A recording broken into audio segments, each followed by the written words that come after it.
your command. Thank you very much, Jason. Welcome to Megatrends this week. This is August 3rd. No, August 2nd, 2026. And today, of course, Megatrends, what we typically do is kind of a review of things to keep our sanity. So we were going to be talking about some things that just right up to the moment happened, about birthright citizenship and mail-in vote. It turned out that SCOTUS and state courts have dumped Trump, and so he's really, and his polls are crashing. And so, after 9 million people showed up at No Kings, we have a No Kings post hoc. Well, how can we keep up the momentum through between now and November 3rd? And also the issue of an October surprise comes up, and I'm going to get into that. That's a very, very dangerous topic. Some history of Nixon, Richard Nixon, and 1968, and Ronald Reagan prior to their elections, undermining, literally committing a treason, and we will talk about those details, and the possibility that Trump might, be under pressure to, create a similar October surprise. So let's get into it. The question, I guess, working backwards, is Trump gearing up for an October surprise? And Nixon and Reagan did, and they, as I said, committed treason to win elections. Bush Cheney turned a blind eye to the 9/11 threat, according to Richard Clarke, Bush's national security advisor, in his book Against All Enemies. Then these days, after seeing last night's, it's clear Trump's sanity is really in effect, and a lot of people across the political spectrum are getting nervous. Iran intel is probably wary that Trump hopes that Trump is trying to provoke them to do what Saudi Arabia did, allowing a 9/11 attack on the U.S. that led to the Iraq invasion. And you might recall that it was only after the Twin Towers had been hit by airlines, it was the very next day, the New York Times was reported, and the Washington Post reporting an August 6th memo sitting on Trump's desk that was saying, bin Laden threatening to use airlines to attack the United States. And it was unopened and unread by President Bush. And it was just, this is the book Against All Enemies by, Richard Clarke, here. And he was just infuriated by the complete lack of seriousness and by Bush and Cheney about that possibility. And something that would not have happened if the Supreme Court hadn't intervened unconstitutionally to elect the incompetent and idiotic Bush. And the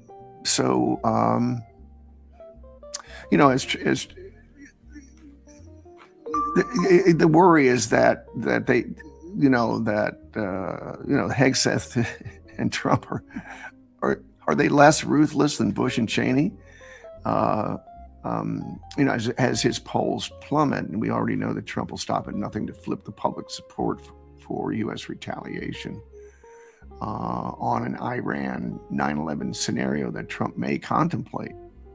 And Tim Snyder, Dr. Tim Snyder, evoked this very possibility in a recent podcast with Scott Galloway, a couple of really credible gentlemen. And we must be wary of Trump's insanity. Hegseth would gladly be Trump's Dick Cheney.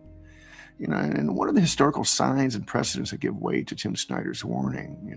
So when I asked that about that did the research. The core answer is that Tim Snyder's warning is historically intelligible, but though there's no public evidence at present that Trump or Hegseth are planning or inviting or knowingly tolerating a terrorist attack on the United States. But to be honest, I worried about evoking this this possibility on Megatrends.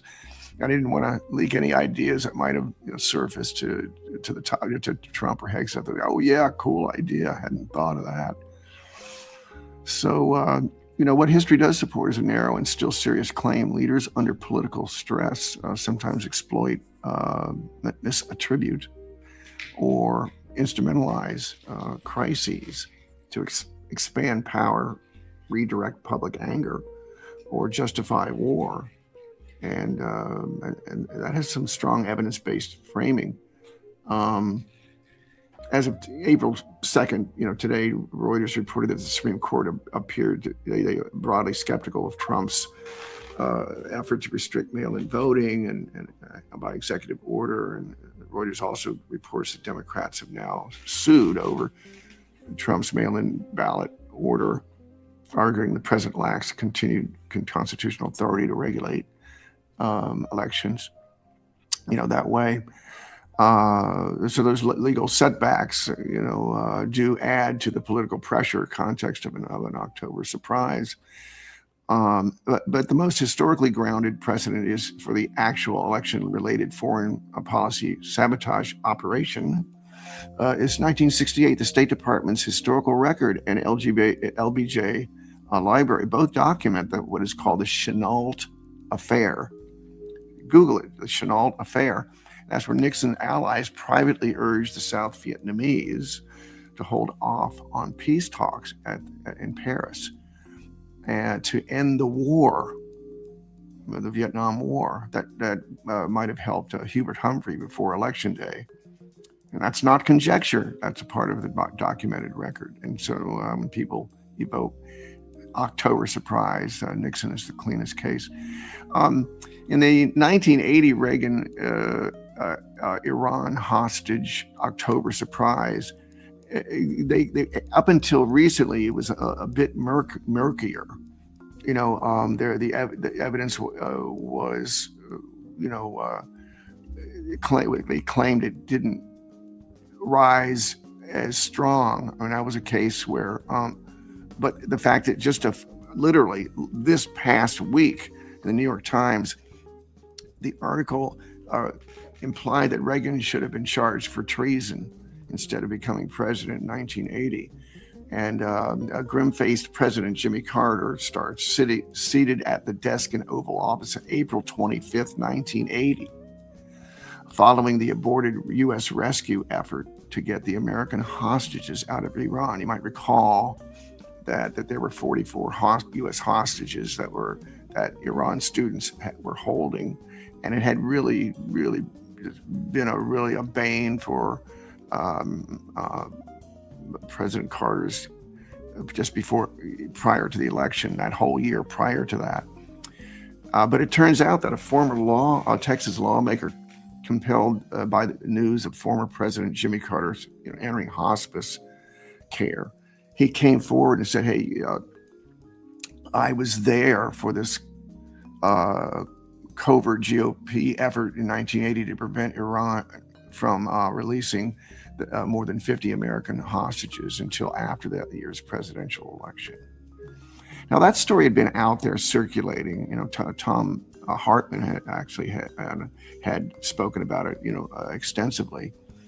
But this was actually former Texas Lieutenant Governor Ben Barnes told the New York Times that in the summer of 1980, he accompanied his mentor and one-time business partner, former Texas Governor John Connally. You might remember him as the person who was shot during the assassination of President Kennedy. That he was part of a team that asked Arab leaders to communicate to Iranian officials that they should not release the hostages before Election Day, because if they waited, Ronald Reagan would offer them a better deal. And lo and behold,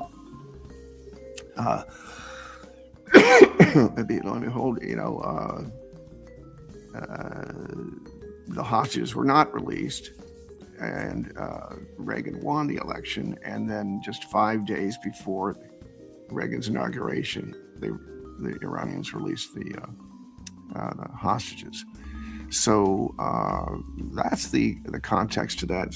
So we're going to hear a little bit more in detail about that. I'm going to save that, but in a little bit of a snippet interview between Dr. Timothy Snyder and Scott Holloway.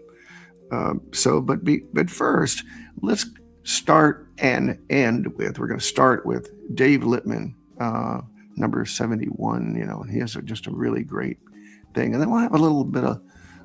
We have a hilarious song about Stephen Miller, your favorite fascist in the White House. But let's start with Dave Lippman.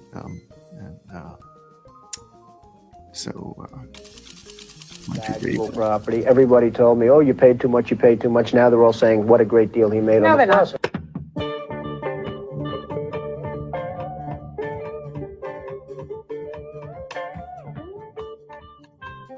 A new Supreme Leader of Iran has been chosen over the objections of the Supreme Leader of the world.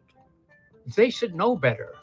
Then again, there is a higher power, the Supreme Leader of heaven and earth, and Mr. Christ personally guided Mr. Trump to do this holiest of wars, or non-wars. Whatevs. Trump will pick the next leaders of Iran and also Cuba, but of course, guided by Jesus. Also, Iran is the only side of the war that targets civilians, mainly their own, according to Secretary of Military Scholarship Pete Hegg-Fox. The script for the snuff film that is Operation Epic Hubris was laid out by Hegg-Fox. This was never meant to be a fair fight, and it is not a fair fight. We are punching them while they're down, which is exactly how it should be. Was Haig bullied as a child, or is he just dry drunking his way through untrammeled brutality? Scholars differ. If you thought the weed poisoner Roundup was bad for people, try white phosphorus, which burns deep holes in folks that get in its way. Like in a war. Both are made by Bayer, which sends lobbyists to promote their particular death tools to an eagerly receptive government. If that's what we have. They are receptive for good, well, for a reason. One of said lobbyists raised $50 million for the God President. Well, after all, his former partners include Susie Wiles and Pam Bondi, will ya? Bayer makes both criminal products because of its 2018 purchase of Monsanto, which was lauded at the time as making it easier and more efficient to kill everything that moves. Or used to. Markwayne Mullen, who is both Cherokee and anti-Cherokee, according to, let's see here, the Cherokees, has gone from mixed martial arts fighter to MAGA warrior, perhaps, dare we say, from cage fights to fishing boat strikes. M-Dub's Indian identity almost derailed his nomination on grounds of being diverse, but in the end, Trump decided he was a good Indian. And besides, you'd also have to derail Johnny Cash, Jimi Hendrix, and Cher. You don't want to be on the fighting side of Cher. I don't like the way Mr. Trump is treating me.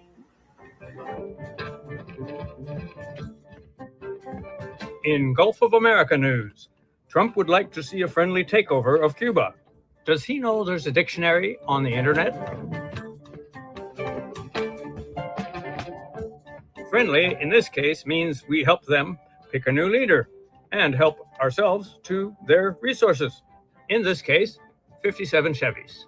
After all, they stole them from America, along with our God-given casinos. Cuba appears poised to cry uncle to Sam, which would amount to a clean sweep for the Don Roe doctrine, which posits that countries in our Americas should not be invaded and ruled by themselves. As to the possible seizure of the present leaders of Cuba, friendly style, of course, this could be facilitated by their impending indictments for, among other things, economic crimes. Yes, grand theft from the mafia. And don't forget, they were Jewish. Did they work alone or did they team up? How did they do it? They just got lucky. Anyway, the anti-Semitic, anti-Italian, anti-business Cubists will get theirs, having gotten ours. The indictment of Maduro justified his abduction. Some suggest the U.S. should therefore abduct Generalissimo Netanyahu to The Hague, and it is reported here that the Don is strongly considering the death penalty for the suggesters.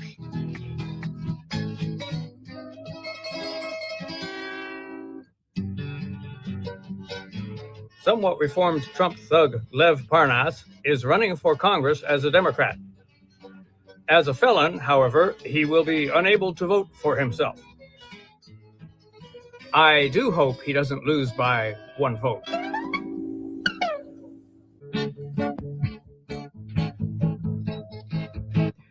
Scouting America is ditching diversity to retain support from the War Department,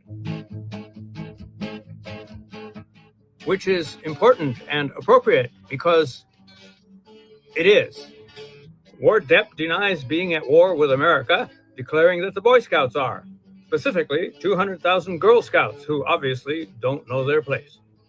At the insistence of Scoutmaster Hegseth, they are abolishing the Citizenship in Society Merit Badge, which emphasized ethical leadership, a concept so far beyond woke it is probably a hallucination.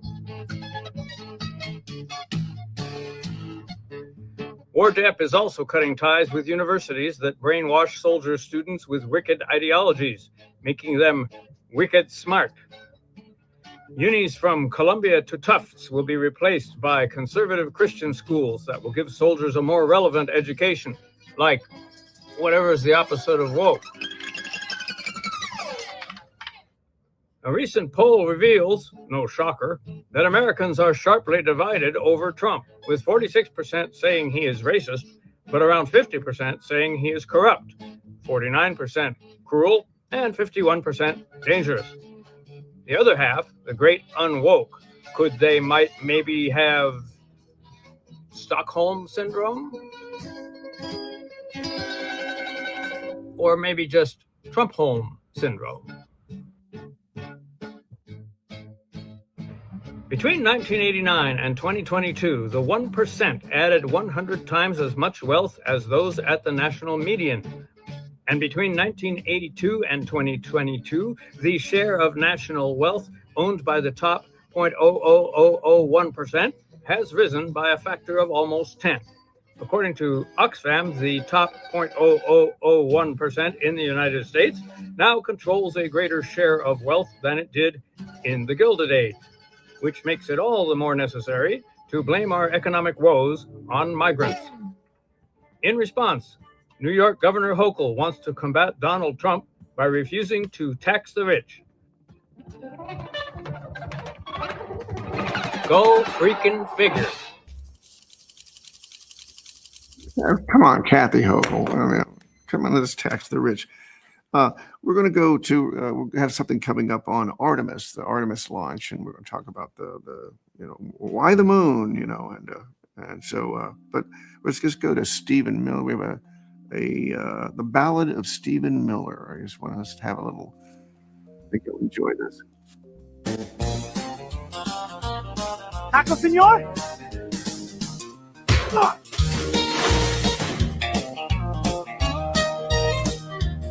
Of all the tales worth telling, there's a sad one left to tell. About a man who most would say ascended straight from hell.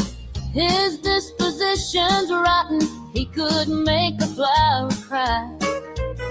Stephen Miller is a hateful kind of guy. Stephen Miller is an asshole. He's an asshole. Stephen Miller is a twat. He's a twat. Stephen Miller is a million things a decent man is not. He's a man, he's not. Stephen Miller is a douchebag. He's a douchebag. Stephen Miller is a turd. He's a turd. Stephen Miller is a nerdy, dirty word. Obviously, Greenland should be part of the United States. Yes, his head looks like a penis, and his face looks like he died. His sneer belongs to Satan. It's an evil kind of snide. He's trying to save America from anyone who's brown. Stephen Miller is the meanest guy in town. Stephen Miller is an asshole. He's an asshole. Stephen Miller is a twat. He's a twat. Stephen Miller is a million things a decent man is not. He's a man is not. Stephen Miller is a douchebag. He's a douchebag. Stephen Miller is a turd. He's a turd. Stephen Miller is a nerdy, dirty word. When history writes her story, he's the one who'll make it weep as he slinks between the pages with his special brand of creep. He hates the disadvantage 'cause he says they bring us down. But boom or bust, he's really just a rootin' tootin' clown. Stephen Miller is an asshole. He's an asshole. Stephen Miller is a twat. He's a twat. Stephen Miller is a million things a decent man is not. He's a man is not. Stephen Miller is a douchebag. He's a douchebag. Stephen Miller is a turd. He's a turd. Stephen Miller is a nerdy, dirty word. The United States of America is running Venezuela. By definition, that's true. Jake, we live in a world in which you can... do shut up.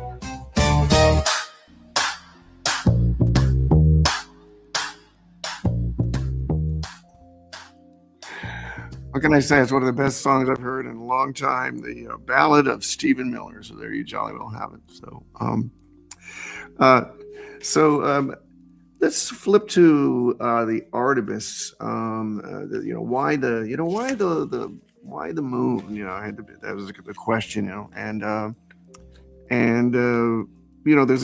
They're proposing a lunar base complex by 2040 or so. So let's check that out. One of the interesting things is that this little video shows the entire mission, between Earth and the moon, but there's not going to be a landing. It's just going to be. Let's check this out.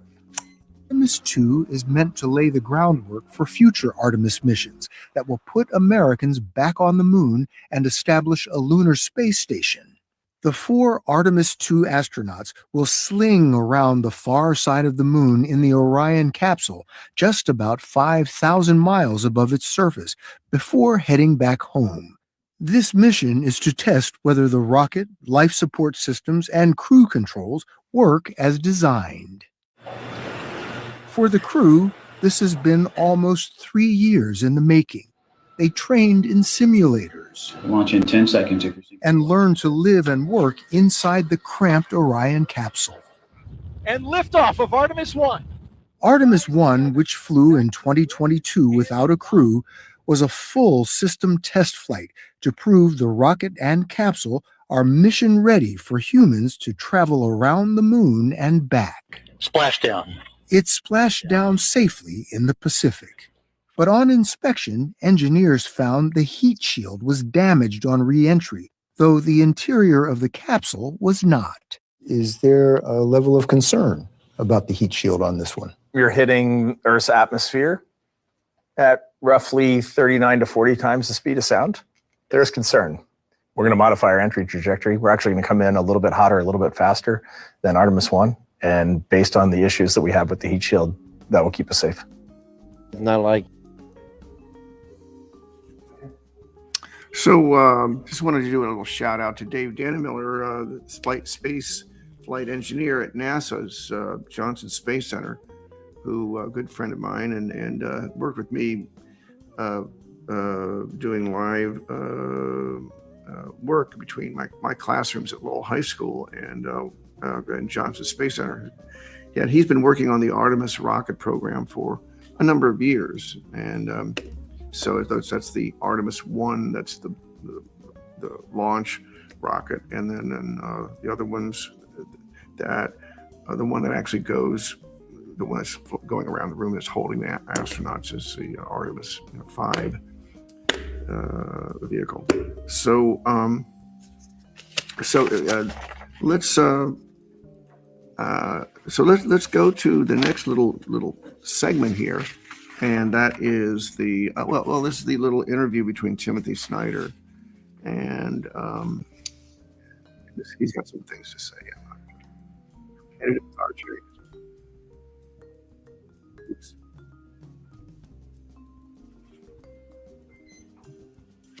Oops. How did that? Did that not? I can do a little section on what he was talking about.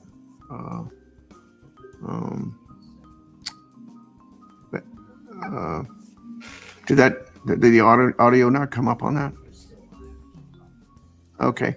All right. Well, let me talk about what he was talking about. Okay. Maybe we'll get this. But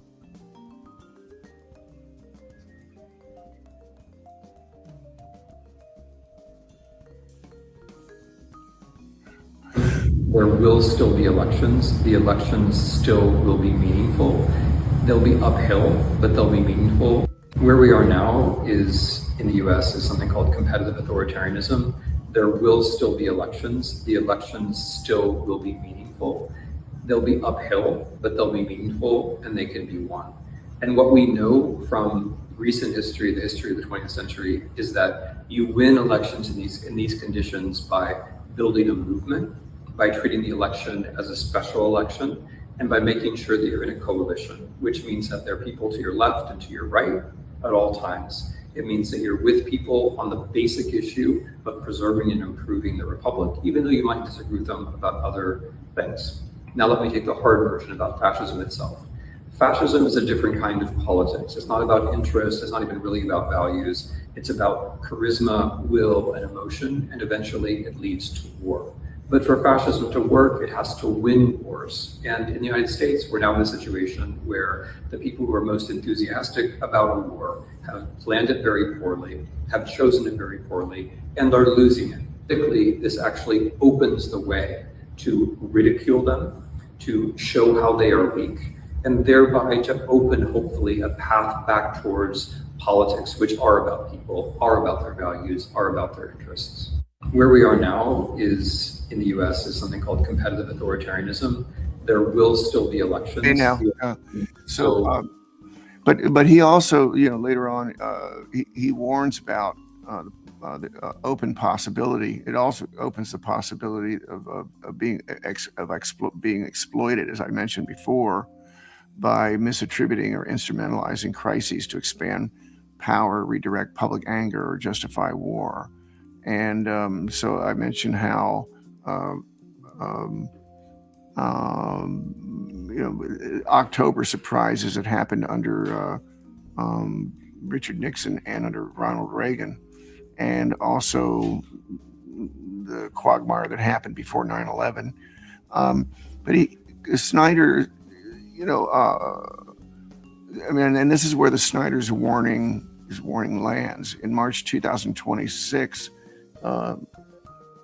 Snyder wrote that this dynamic does not require any sort of grand plan. Described a chain of events in which institutions are weakened, a terror attack occurs, leaders then try to use the resulting panic to cancel or curtail democratic elections or processes. So his broader lesson from his book on tyranny, great book, do Google that, and it's a really a good read. Do pick that up if you can, On Tyranny by Tim Snyder. He's even more blunt. He says authoritarians either await or plan such moments and then use exceptions and emergency to consolidate power, and he says what signs are the warning signs.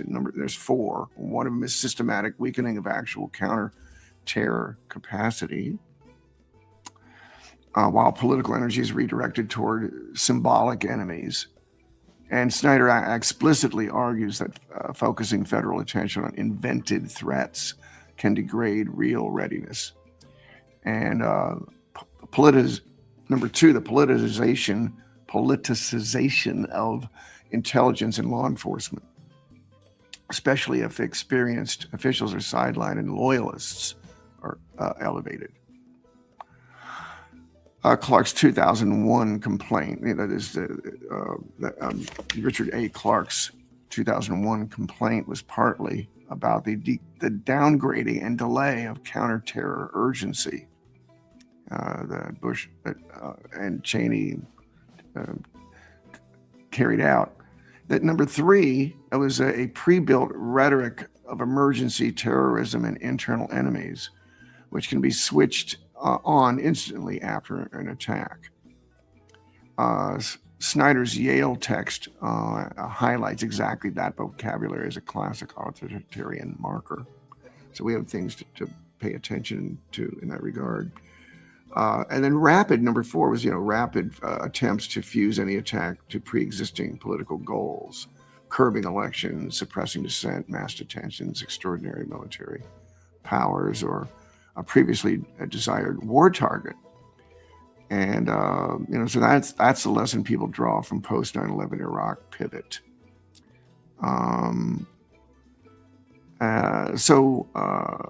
We have to watch out for these scenarios, a deliberate orchestration or conscious permission of an attack.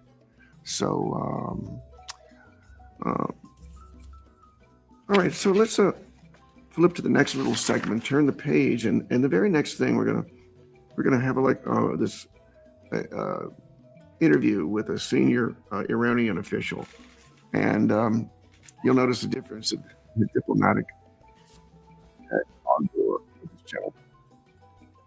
Is your side seeking, or will you seek, a ceasefire with the United States at this point in time, and with Israel?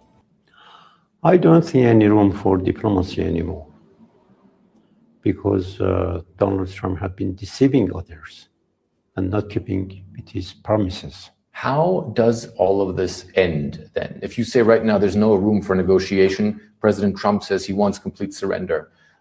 What does that lead to? There's no room unless the economic pressure would be built up to the extent that other countries would intervene to guarantee this termination of aggression of Americans and Israelis against Iran. Iran has a new supreme leader. What does that mean for your military effort and the confrontation with the United States and in Israel? That means the system is quite functioning. The United States says it's drastically degraded the Iranian military, the capabilities as far as missiles is concerned, drones is concerned. How much longer can you do this? That is one of the false narratives that the United States government is producing. Iranian military is quite strong, as you see, because they have the motivation, they have the arms that they need, which are produced in Iran. So your side is ready for a long war if the United States and Israel choose that. Do you consider this an existential threat to the Islamic Republic? It is an existential threat to the Islamic Republic, and therefore we have to stay with full might, as we are doing now. Finally, what is your message to President Trump as we sit here, as the war is going on? What is important for us is the end of this game, and we are ready to continue that game.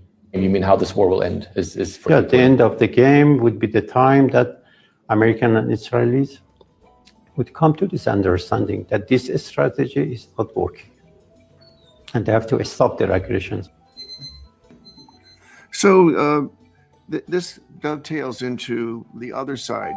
This next few segments are about how about Netanyahu and U.S. Middle East policy being led along by the nose by Netanyahu for the last 40 years.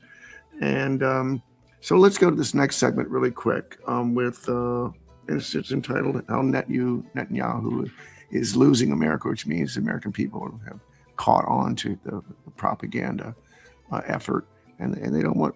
They're across the political spectrum. People are against funding genocide. Netanyahu may have won over Trump, but he's losing Americans in the process. In the latest Gallup polling, for the first time ever, more Americans said that they sympathize with the Palestinians than with Israel. And among Democrats and younger voters, the change has been truly profound. Back in 2002, even 3 times as many Democrats sympathized with Israel as with the Palestinians. Today, it is 4-1 in the opposite direction. And among younger Democrats, it's 7-1. It's wishful thinking for Israel's allies to assume that all of its erosion in the American political landscape has been a function of anti-Semitism. The erosion has been driven both by Israel's actions in the Middle East itself, particularly the Gaza war, but also the way that Benjamin Netanyahu has chosen to engage in American politics. You know, when Netanyahu first was elected as prime minister in 1996, he inherited a generation of bipartisan American support. But Netanyahu has had a very distinctive political strategy over his career. He has regularly collided with Democratic presidents, whether it was Bill Clinton or Barack Obama or Joe Biden. And he has put the vast majority of his effort in the U.S. to shoring up his support on the right. And in many ways, the decision by Trump to join in this joint attack on Iran is the successful culmination of Netanyahu's 3-decade-long effort. But the cost of that has been to alienate Democrats to a degree that really would have been unimaginable for an earlier generation of Israeli or, for that matter, American leaders. I think it's a given that the next Democratic president is not going to be as deferential to Israel as Biden was. The question really is what happens on the Republican side. If the war goes badly, even if it produces a backlash that hurts Republicans in the midterm election, I think there are going to be more rank and file Republican voters who join those very loud MAGA media voices, questioning whether Trump has allowed Israel to pull him into a war that is more in their interest than our own. Almost 40% of Republicans under 50 say that the U.S. has been too supportive of Israel. That's 4 times the share of older Republicans. By deciding that he did not need support in both parties, Netanyahu, I think, has put Israel in a position where it may not be able to reliably count on support in either party. Now, in this next clip, it goes into much stronger. And this gentleman is somebody that you should write down. So let's go right to that one. He has some very, very explicit historical context. He's been a diplomat and an economist at the United Nations for many, for over 40 years. So let's go right to this next one here. We'd be better off if there were no Israel. Okay. Because it's not in America's interest to have Israel behave the way it does. Osama bin Laden said that the principal reason he attacked us on 9/11 was because of our support for Israel against the Palestinians. Furthermore, why do we have terrible relations with Iran? Because of Israel. Iran has tried on numerous occasions to improve its relations with the United States. In the mid-1990s, it was Bill Clinton who was president at the time, and the Israelis moved in and put the kibosh on it. And then the Israelis are back to bombing Lebanon. Hezbollah said it's going to rearm. Syria's a mess. Iran, the Israelis are talking about going back. They'll try and take us with them. You had a genocide in Gaza. There's a pause now, but the Israelis are still cleansing the West Bank. If the United States was using Israel for its own selfish interests, why do you need a lobby? You only need a lobby because it's not in America's interests to have Israel behave the way it does. AIPAC, which is remarkably powerful, works hand in hand with the Israeli government, making or pulling in enough money. AIPAC will go to enormous lengths to influence Congress, to influence the media, to influence academia. They're so powerful. Yeah, virtually all the senators and all the Congress people support Israel, hook, line, and sinker, because many of them take money from the lobby. And the Israeli government and the lobby together get the United States to do whatever they want. We support Israel unconditionally, no matter what. Would you have wanted to have good relations with Nazi Germany? This is a country that's committing a genocide. Every major human rights group in the world, including B'Tselem, which is the leading human rights group in Israel, has looked at what the Israelis have done and has concluded it's a genocide. The United Nations set up a special commission to study it, and they came to the conclusion this is a genocide. It's just tons of evidence. And what have the Europeans and the Americans done? They have basically supported Israel. They're complicit in a genocide. No. So the megatrend there is that particularly the AIPAC Democrats are saying, they're flipping the script. They're saying, okay, no, we will no longer accept AIPAC money.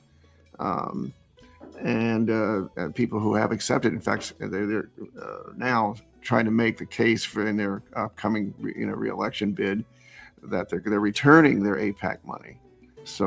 And people are saying, AIPAC should, across the political spectrum, should register as a foreign agent under FARA, under the Federal Foreign Agents Act.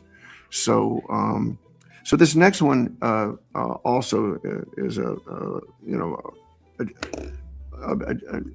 economist and diplomat, and who has been working with the UN for years, and he has so much more to say. Let's go right to this next clip here, please.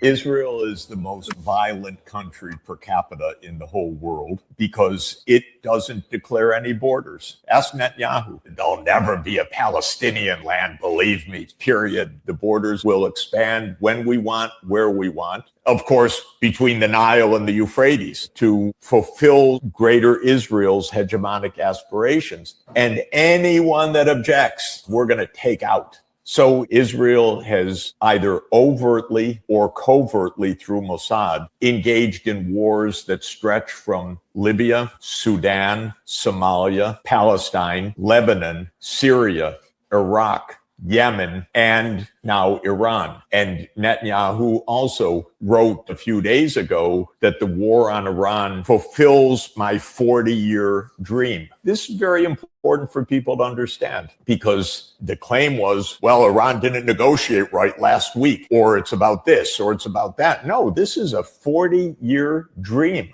of Netanyahu. It is. Now Israel has invaded Lebanon. It's displacing these hours hundreds of thousands of people. It's telling people in Beirut, you must leave in the next 3 hours. This is a crazy country. I'm sorry. They think that it's as if they have a deed inscribed somewhere in heaven that they own all this land, that we stop at nothing to ensure global hegemony and Israeli regional hegemony. That you develop and you say, therefore, I go to war with my neighbors. It's the madness that gets us into World War III.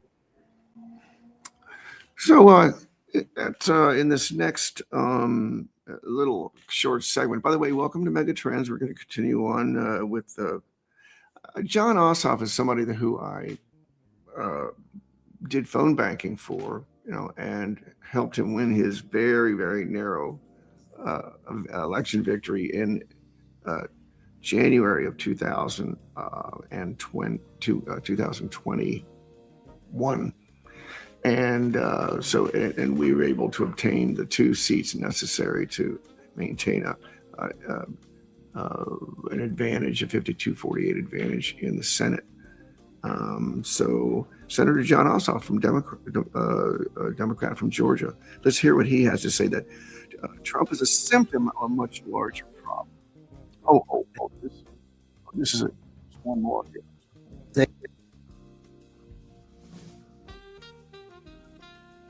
This is why U.S. support for Israel is collapsing across party lines. Oops.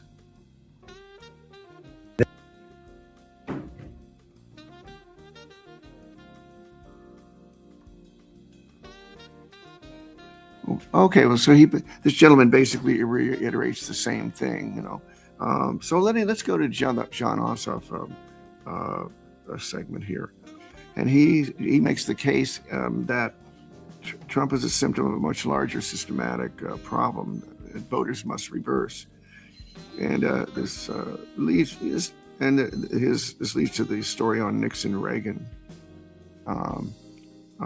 their treason in Bush's corrupt SCOTUS-led election win. So this is John Ossoff. Now, look, defeating Donald Trump and his allies is essential, but it's only part of the job ahead. Because Donald Trump is a symptom of a deeper disease. Decades of deepening political corruption, growing inequality of power and wealth. These are the failures of an ancient and visionless political class entrenched in a system built to keep them in office forever. Members of Congress who just sit idly in their seats, collecting lobbyist checks, trading stocks, saying whatever the polls tell them to.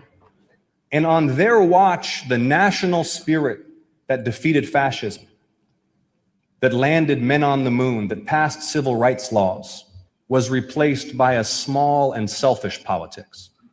The politics of legalized corruption defined by corporate PACs and bundlers and lobbyists. It's a system designed to serve donors and protect incumbents. And then Citizens United came along. The worst court decision in modern American history, flooding the airwaves with ads paid for by secret donors who bankroll both parties. All of this bent Congress to serve the powerful and forget the people. And that's why you still pay a fortune for prescriptions. That's why your insurance company gets to keep denying your claim. That's why hedge funds get to buy up all the houses in your neighborhood. That's why that ambulance costs $3,000 after you just had to get a choking toddler to the hospital. Our democracy stopped serving the public, and the public lost faith in a system that was failing them. But it doesn't have to be this way. Everywhere I go across our state, people tell me they are desperate for change and for new ideas. The South Georgia farmer whose costs rise and earnings fall each year, whose kids have left the family farm, who's still waiting for federal aid long after the storm. The student working through college who still needs food stamps to make rent, whose conscience can't stand their tax dollars being used to lock up immigrant children here at home or kill innocent children in the Middle East. The young couple expecting their first child who wonder how they'll afford a crib and a stroller, let alone a first home. And their health insurance just went up $1,000 a month. There are so many problems we should be solving together. Guaranteeing all Americans great health insurance and great health care no matter our wealth. Unleashing an affordable housing boom, saving our family farms, making America the world's human rights leader. It should excite us to imagine what's possible. All right, Xander, what is your question? So I think this next segment is real quickly on Rachel Maddow talking about the good news is wind farms, but the bad news is Donald Trump is actually defunding them. Let's go right to that real quickly.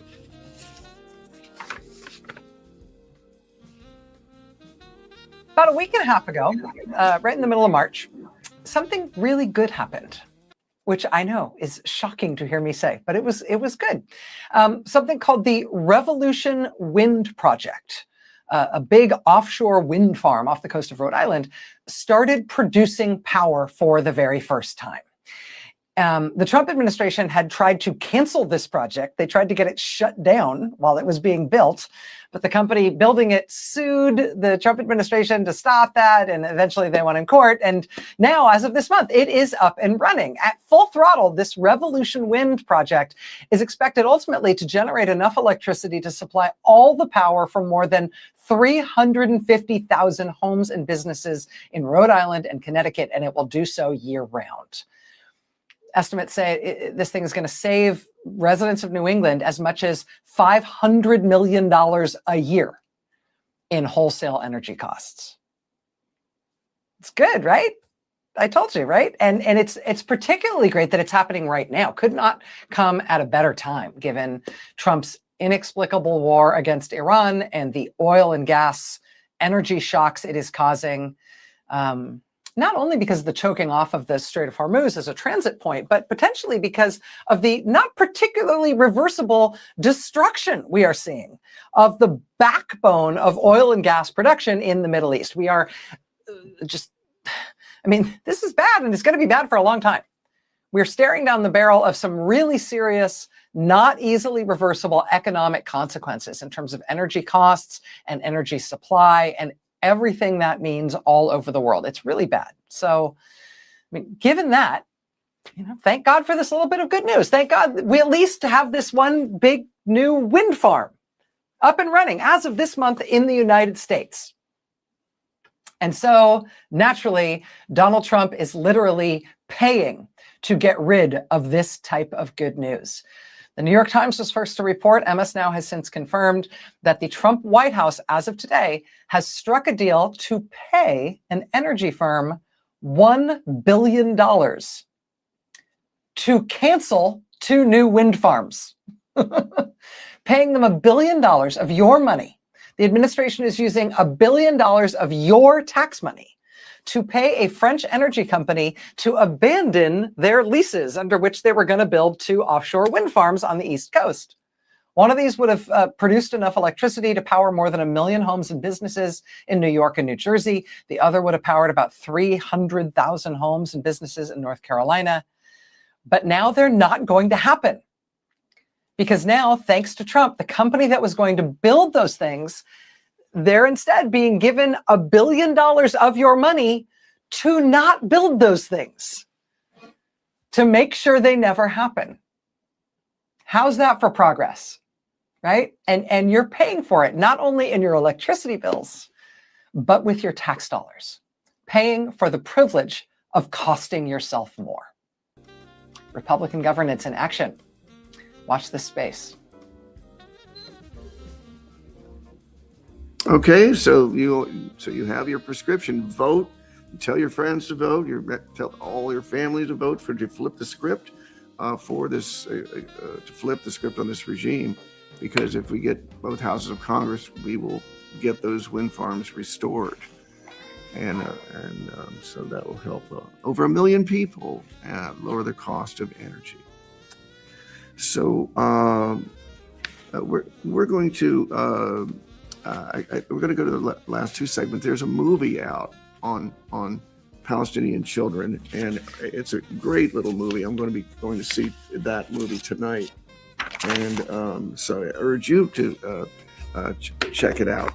Let's check this movie out and then take notes on the name of the movie, and then we're going to go into Dave Lippman, his number 73.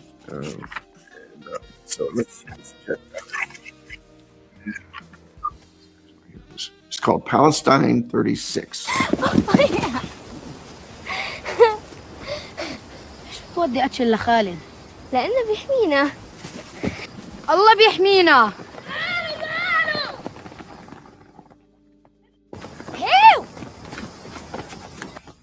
So this is a sweeping and beautifully made epic that brings a defining chapter of history to the screen. So I urge people to check that out. So, but anyway, so let's. I want to have a little moment thanking Dave Lippman for his really incredible career as a political artist, a comedian, writer, and producer of things like this. We saw one earlier that opened a show. So let's go to this one. This is called Shooting from the Lip, number 73. And that's Dave there.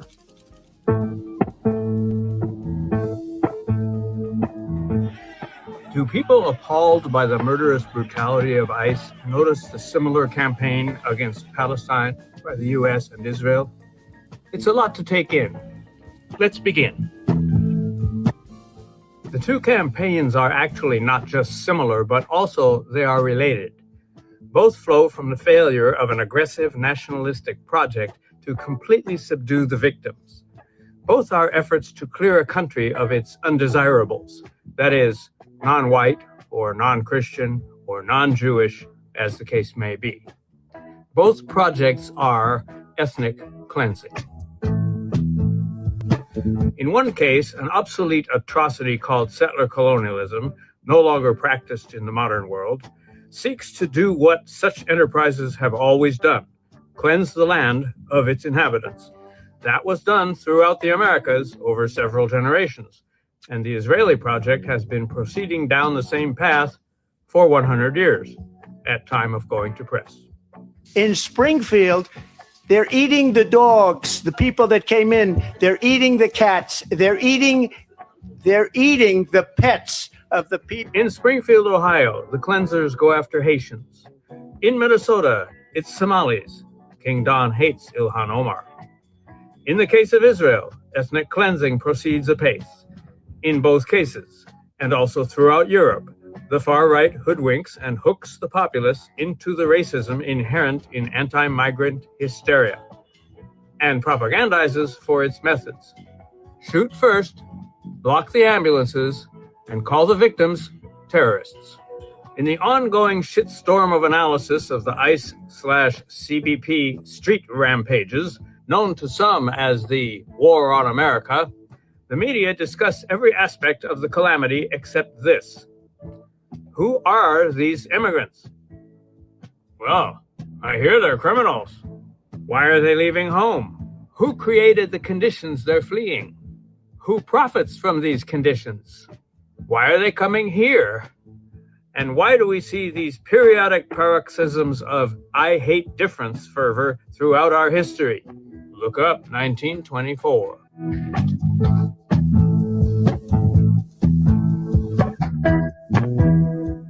Because asking questions can now get you shot, let's move along peaceably to some possible answers. Punching down is fun. It gives you a community of like-minded folks who can gather together to blame the less fortunate for the failure of the system to take care of us, the Americans, who are losing the American dream.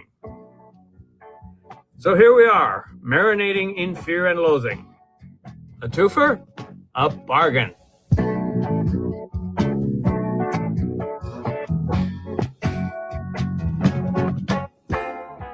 An alternative would be solidarity with our big human family, but that takes some personal growthing.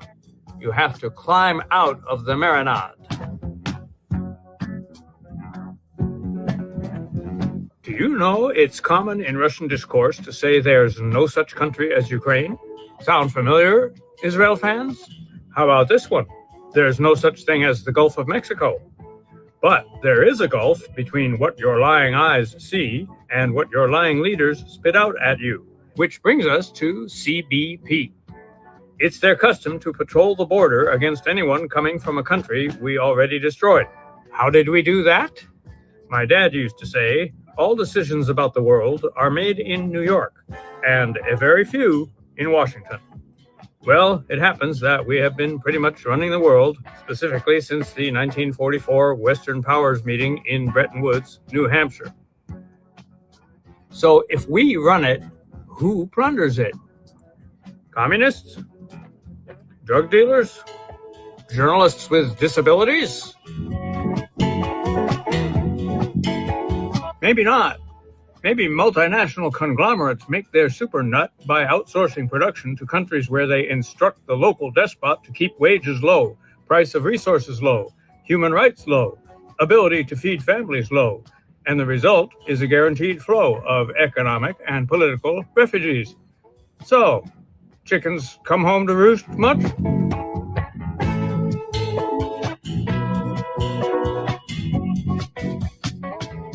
Of course, there are differences. In Palestine, the indigenous are forced to flee conquest. In the U.S., the immigrants have already been forced to flee, and now they're forced to hide, lest they be swept into the American gulag. But some things never change. Televangelist Trump's plan to build luxury skyscrapers over Gaza's mass graves is not new. Ask the Muncie Lenny Lenape of Manhattan. Ask the man himself. It's real estate. That's a lot more important than intact families, eh? Propaganda artists used to justify the seizure of so-called America by saying the natives weren't really using it. They said the same thing about the Palestinians, who of course weren't there, or maybe didn't exist, so how could they properly exploit the land? Case in point, world-famous Jaffa oranges, developed in mid-19th century Palestine. Jaffa is now part of Tel Aviv, and the oranges are now grown in Israel. We could ask, looking at blue cities and occupied Palestine, are these peacekeepers or an invading army? You be the judge. But be sure to turn off all media slop before engaging thought-making mechanism.